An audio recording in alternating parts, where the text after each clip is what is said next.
It was a freezing January morning in New York City.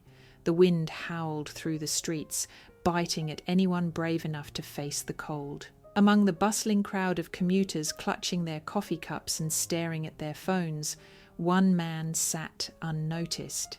His name was David, a 63-year-old homeless veteran huddled on a piece of cardboard that did little to shield him from the icy sidewalk.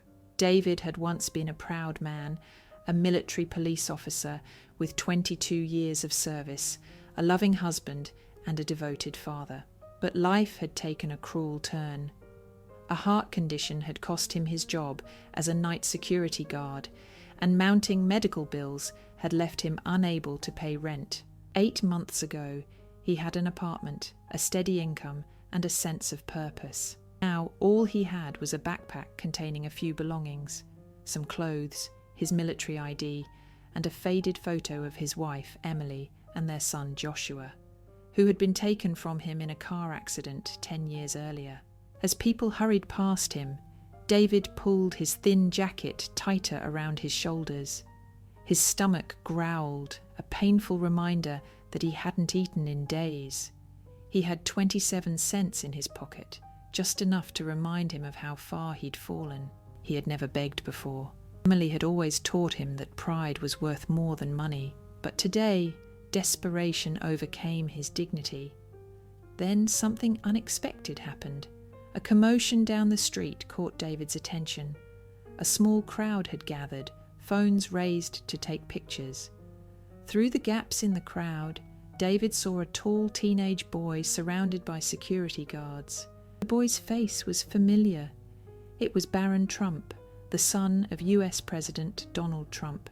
Something stirred in David's chest as he watched Barron approach. It wasn't hope. He had learned not to hope for anything these days. It wasn't desperation either, though his empty stomach reminded him of how long it had been since his last meal. No, it was something else, something that reminded him of his son Joshua, who had been about Barron's age when he died. As Barron and his security detail drew closer, David felt an urge to speak up, to ask for help. His throat felt dry, his hands trembled. As Barron and his security detail drew closer, David felt an urge to speak up, to ask for help. His throat felt dry, his hands trembled, and his heart pounded, not just from his medical condition, but from the weight of what he was about to do. "Excuse me," David croaked, his voice rough from disuse. "Young man, could you spare $1?" The words felt like rocks in his mouth, each one heavier than the last. The security guards tensed, ready to intervene, but Barron stopped walking. For a brief moment, their eyes met. What happened next would change both their lives forever. Barron Trump didn't walk away. Instead, he stepped closer, his sharp eyes taking in every detail of David's appearance.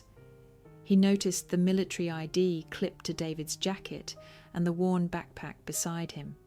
"You're a veteran," Barron said. It wasn't a question. "Yes, sir," David replied automatically, his back straightening despite his exhaustion. "Staff Sergeant David Carter, sir. Desert Storm." Barron nodded, his expression thoughtful. He turned to his security detail and asked for a moment alone with David. The guards hesitated, but complied, forming a wider circle around them. "I've noticed you," Barron said. "You've been here all week. You read the newspaper someone leaves on the bench every morning. You helped a lady pick up her groceries when her bag broke yesterday."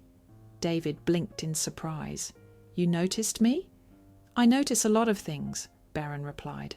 "Like how you never ask anyone for money, how you keep your area clean, how you give directions to lost tourists, even though most of them pretend they can't see you." David felt a lump form in his throat. For the first time in months, someone had truly seen him, not as a homeless man, but as a person. "Why today?" Barron asked. "Why ask me?" David hesitated, then whispered, "You reminded me of my son. Something in your eyes. He was about your age when—" He couldn't finish the sentence, but Barron seemed to understand. Barron stepped away to make a phone call, and David watched in stunned silence as the young man coordinated with various people. His father's office, the VA hospital, and the HR department at Trump Tower. When Barron returned, he had a plan. "Mr. Carter," he said, "I've made some arrangements. First, there's a room waiting for you at our hotel. It's yours for the next month. No charges, no conditions. This will give you a permanent address for job applications and a chance to rest properly." David's mouth fell open, but Barron wasn't finished. "Second, I spoke with our HR department. They have an opening for a security consultant at Trump Tower. It's mostly desk work, so your heart condition won't be an issue. They'd like to interview you this afternoon." Tears welled up in David's eyes as Barron continued. "Third, I spoke with the VA hospital. They're expecting you tomorrow morning for a full checkup. All expenses will be covered by our Families Veterans Support Foundation. They'll also help fast-track your housing assistance application." David couldn't believe what he was hearing. "Why?" he managed to ask. "Why do all this?" Barron smiled gently. "You reminded me of something my mother always says. To whom much is given, much is expected. But it's more than that. When you approached me today, you didn't ask for a handout. You asked for $1, the smallest amount you could think of. But what you really did was give me a chance to make a difference." As David settled into the warm SUV that would take him to the hotel, he felt something he hadn't experienced in a very long time: hope. Barron's kindness had not only given him a chance to rebuild his life, but also restored his faith in humanity. The next few days were a whirlwind. David attended his job interview and was offered the position at Trump Tower. He underwent a thorough medical checkup at the VA hospital, where doctors assured him that his heart condition could be managed with proper care. And with Barron's help, his housing assistance application was fast-tracked, giving him a real chance at finding a permanent home. But more than the practical help, it was the way Barron had treated him, with respect, dignity, and genuine compassion, that stayed with David. It reminded him of his son Joshua, who had always believed in helping others, no matter how small the gesture.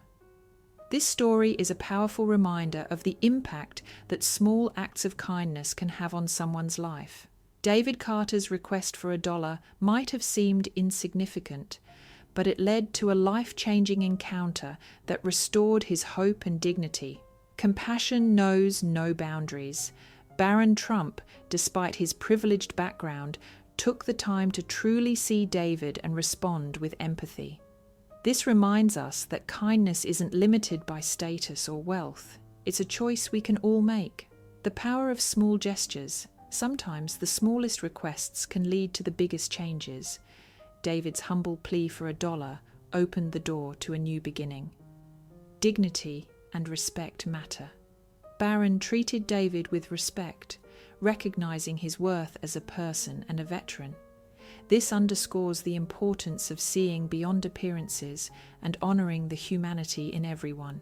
Hope can be restored, even in the darkest moments. A single act of kindness can reignite hope and remind us that we're not alone.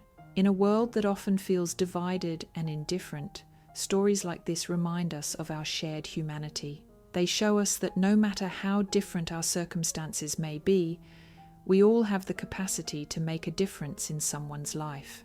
David and Barron's encounter is a testament to the power of compassion, the importance of dignity, and the enduring impact of kindness. So the next time you see someone in need, remember this story. You never know. Your small act of kindness might be the one that changes everything. Have you ever experienced or witnessed an act of kindness that changed someone's life? Share your story in the comments below. Let's inspire each other to see the humanity in everyone and make the world a little brighter, one small gesture at a time. If you enjoyed the story and found it meaningful, don't forget to leave a like. It really helps us reach more people. We'd also love to hear from you. Share your thoughts and the lessons you've learned in the comments below. Your insights could inspire someone else.